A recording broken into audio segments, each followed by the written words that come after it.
Yo, what is up guys, it's me Eve again here playing Bleach Soul Resonance. This video we're gonna talk about Rukia Kuchiki, who is gonna be the main sub DPS, basically the battlefield skill character for the Spirit team that is gonna be coming with the Toshiro.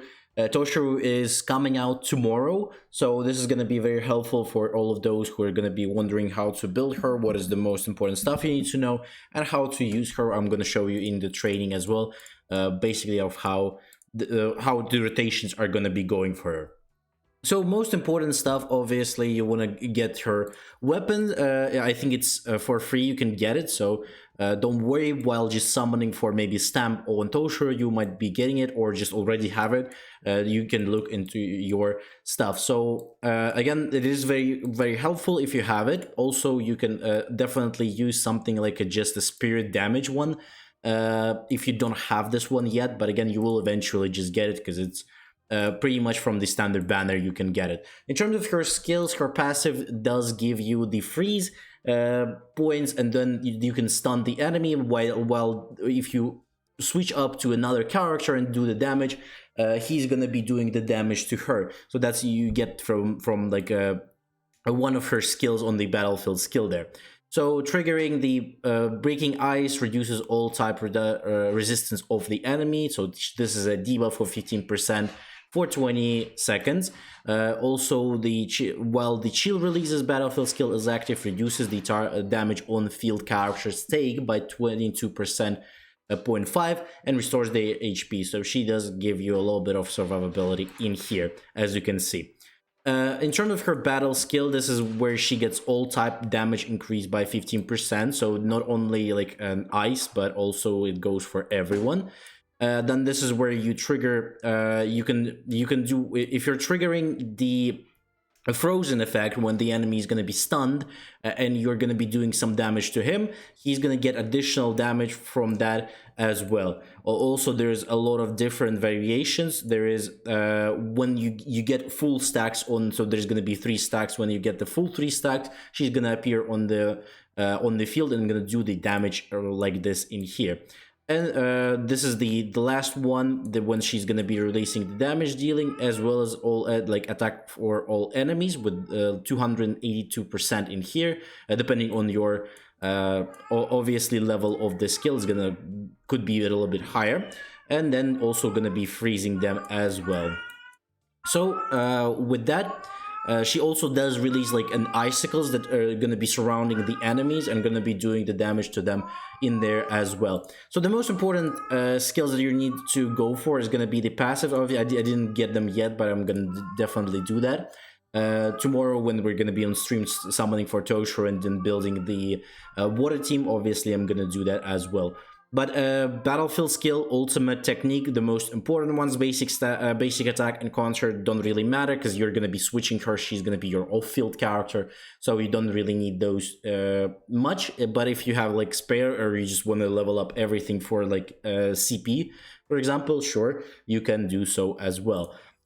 But other than that, like her technique is basically she's releasing the chill and deals the damage. Her ultimate is going to be just also doing a big damage, as also freezing the enemies for 4 seconds. In terms of the stamps, 2, 4, 6, the most important ones because they do give some type of buffs, and 5, 3, and 1 are basically just the skill level increases.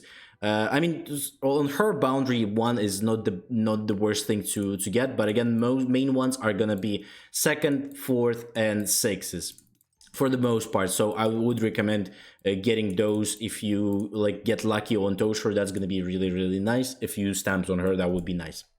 In terms of her stamps here, obviously she has her own, so this one is gonna buff her ultimate damage, extend duration of freeze as well. The one that is going to be applied by the ultimate, so that's really nice, as well as some spirit damage bonus in here. In terms of her gear, you want to go for the blooming sakura, or she also has the spirit damage gear, but that's one is mostly for the DPS, or if you're playing like Rukia as a damage dealer. In that case with Toshiro, you shouldn't be doing that because Toshiro is going to be the damage dealer. So it doesn't really matter. But if you're like, for some reason you can't get the blooming sakura, then sure, go for the world conquest in here. If you, for example, for the time being, you got like really lucky on the world conquest, you have all of the best stats on there, sure, you can go for the world conquest.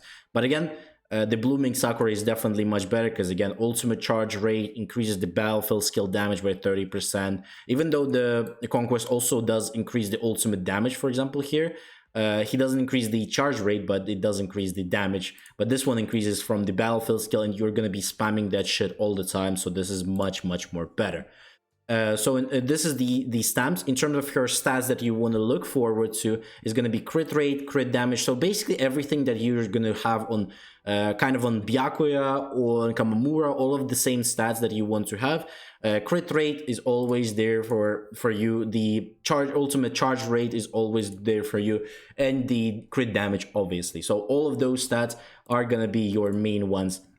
As well as if you get like a spirit damage bonus, not like slash here, but the spirit damage bonus in here, that's going to be a really good addition for you as well. So those are going to be her main stats. Now let's go and I'll show you how to play a little bit of her.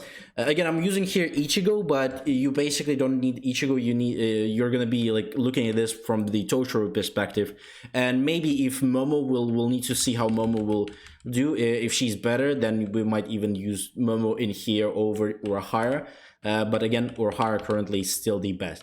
So you probably want to start with Rukia, but she's not the same as, I would say, Kamamura or anyone else that they like really want to start first. On her, I think she's you can start with almost her or Urahara or like Momo at that point, who's going to be your support. So you go with that. Now you're going to be using her skill for the starters. Then you switch to the support. You're going to do the damage. You're going to get the buffs, and then you're going to be switching. You're going to be switching to your DPS in here. Now, as you can see, this was her battlefield skill.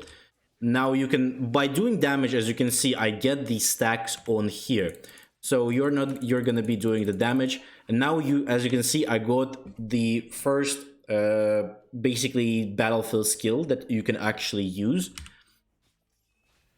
Okay, now she, as you can see, she got freeze, and if I didn't do it in time, but if you do damage while they're in freeze, she's gonna give you additional damage for that.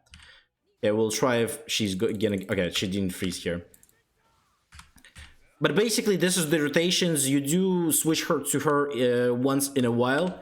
You do the damage. As you can see, you have seen there was blue icicles around her that were doing the damage in there. Okay, now as you can see, she's giving you more stacks. So there's gonna be 3 stacks that you need to get like an ultimate battlefield skill. Again, let's try to do that, just to show you. Oh, sorry. Because you will need to attack a few times to get those stacks faster. So now we have the second stack. Now we need just 1 more. Okay, we also have her ultimate here. I can show you the ultimate. Okay, the freeze is applied. Okay, we got this is the 3 stacks battlefield skill. I just pressed it on automatically. My brain just pressed it. As you can see, there's so many icicles that are doing extra damage, as well as applying the freeze, so the enemy is gonna be stunned. This is basically how you want to do it. You do rotations on all of the characters, as you would probably do with other teams. Hopefully you're doing that. Pressing the stuff, doing the damage, pressing her stuff, and then again doing damage, waiting until you get the stacks. Again, pressing, switching. All of that stuff. When then ultimates on all of the characters. I'm just not using ultimates because I don't need to here. I'm showing the Rukia for the most part. But this is how you basically want to use her. You want to always, she basically always needs to be off field, except the times when you have the ability to proc her stuff as well as her ultimate. So basically rotations once in a while. You do all of your rotation. I think you should be already down on KD, and so you can get her up on field again. So this is basically how you want to use it. Other than this, hopefully this was helpful for you guys. Hopefully you liked the video. Don't forget to like, subscribe, leave a comment. Tune in for the stream tomorrow. We're gonna be summoning as well as testing out Toshiro with Rukia, obviously, and we'll see how their team is gonna do. And other than that, have a nice day, and I'll see you in the next one.